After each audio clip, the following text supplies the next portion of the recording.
사전 질문 중에 한 95%?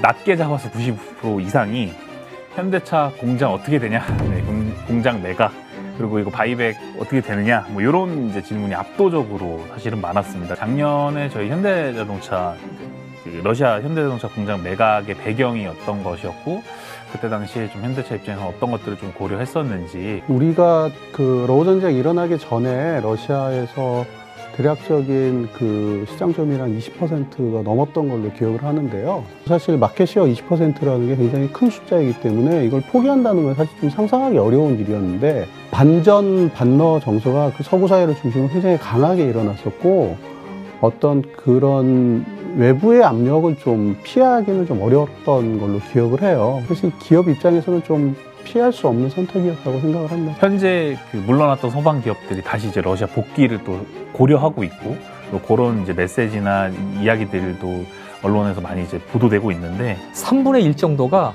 복귀를 희망한다라고 얘기를 했어요. 그리고 한 3분의 2 정도는 없어도 상관없다라는 거고요. 푸틴 대통령도 3월 18일 날에 러시아 기업인들을 모아놓고 했던 회의에서 간담회에서 그 얘기를 했어요. 서방 기업들 엄청 돌아오고 싶어 하는데 우린 좋아. 단지 두 가지가 있다. 하나는 러시아가 자생력을 키워 서방이 떠난 기업의 자리를 러시아가 메꿔가고 있는 것들, 바이백 조건으로 나간 기업들이 다시 그 바이백 당시에 그 가격으로 다시 원상복귀는 안 된다.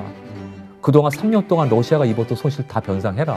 그리고 그 핵심은 바로 러시아가 모처럼 다시 자생력을 키워가고 있는 러시아의 국내 시장을 여기서 좌절시키지는 않겠다. 따라서 러시아 기업인들은 안심해라. 바이백을 한다, 그럼 결국 다시 들어간다, 러시아 시장에 들어간다라고 했을 때 현대자동차 입장에서 어떤 득과 실이 있다라고 한다면, 한국 기업 얘기 많이 나오거든요. 한국 기업들 워낙 러시아에서 시장에서 확고한 위치를 점했기 때문에 한국 기업들이 복귀를 하면 러시아가 이거 상당히 프로파간다에 활용할 가능성은 있다. 그래서 우리 기업들의 입장에서는 물론 이익을 보고 정책을 추진해야 되겠지만, 그럼에도 불구하고 뜻하지 않게 정치적인 오해의 소지는 분명히 있다라는 거는 고려를 하실 필요가 있다. 러시아에서 구축했던 확보했던 입지를 생각을 하면은 틀림없이 우리에게는 기회가 더 크다라고 생각은 합니다. 아까 현 부원장님 말씀 중에도 좀 나왔지만은 이것이 단순하게 현대차의 러시아 시장에서의 어떤 관점의 이슈만은 아니다. 이게 어느 정도 이제 국제 문제가 되고 있고 우리가 고려해야 될 요소들이 많다는 점에서 입체적인 고려가 필요하다, 이런 말씀을 좀 드리고 싶고요.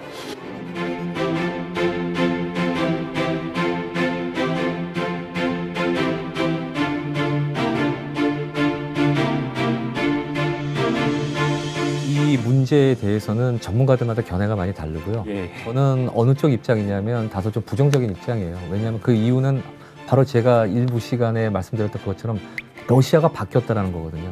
30년 전에는 그래도 러시아는 세계의 대국으로서 인정받으면서 서방과 좀 타협하고 또 갈등도 하지만 뭔가 외교적 문제로 해결을 해가려고 하는 그러한 입장이었고, 지금은 제가 말씀드렸다시피 완전히 다른 색안경을 이제 선글라스를 바꿔 낀 거예요. 근데 그건 어떠냐면 소련이나 대전러시아랑 좀 비슷해요, 더. 그러니까 이제 우리식대로 할 거야. 그리고 우리가 원하는 대로 세계를 만들어 나갈 거고, 러시아에서도 예를 들어 기업 경영을 하거나 러시아랑 관계를 회복하기 위해서는 우리 얘기를 들어야 돼. 너 입장이 중요한 게 아니야. 라는 거예요.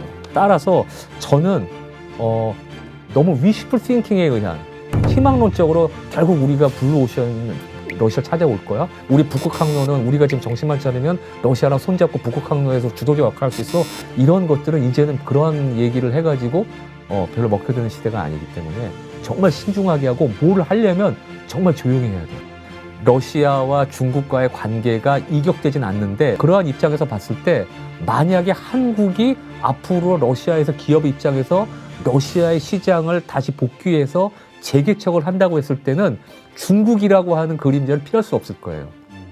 그리고 그 모든 우선권도 한국보다는 중국한테 갈 거고요. 러시아는 우리가 보는 것보다 훨씬 다시 경제 재붕 이렇게 생각하는 구도가 없어요, 러시아는. 그 현 부원장님 말씀도 그래서 러시아랑 비즈니스 할 수 없다는 얘기를 하는 게 아니라 더 깊게 보고 멀리 보고 더 치밀하게 작전을 짜야 된다라는 말씀이실 거고요. 중국을 대체할 수 있는 서방 세계에서의 유일한 솔루션을 가진 국가 중에 하나라는 생각이 들거든요. 약간 좀 국뽕이 차오르는 얘기일지는 모르겠지만은 러시아 같은 경우에도 뭐 원했건 원치 않건 간에 서방과의 경제적인 교류가 끊어지고 그 공백을 중국이 차지하고 나니까 이제 반대로 중국에 대한 경제 의존도가 올라가는 것에 대해서 굉장한 경계가 있는 게 사실이고, 그런 지점들을 우리가 잘 파악을 포착을 해서 공략해 나갈 수 있다면 그것 또한 이제 우리가 활용할 수 있는 하나의 카드가 되지 않을까, 그런 생각을 합니다.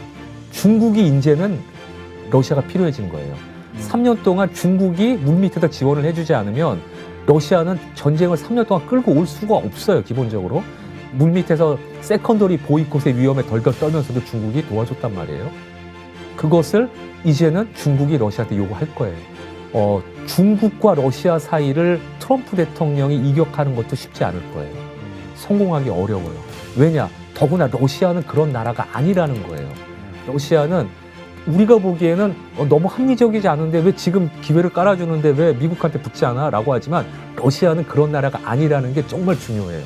러시아는 10년이 돼도 미련하게 곰처럼, 그래도 우리는 그렇게 그렇기 때문에 러시아가 무서운 거예요. 그래서 북한에 대해서도, 야, 북한에 대해서 얻을 게 뭐가 있나? 이제 한국한테 기회가 생겼잖아. 너희 한국 경제가 필요하잖아. 이제 우리 복귀 좀 하게 해주고 다시 경제 복원하는데 너희도 돈 없잖아. 우리 좀 관계 개선하는데 적극적으로 나서라고 해도 러시아는 그런 나라가 아니란 말이에요.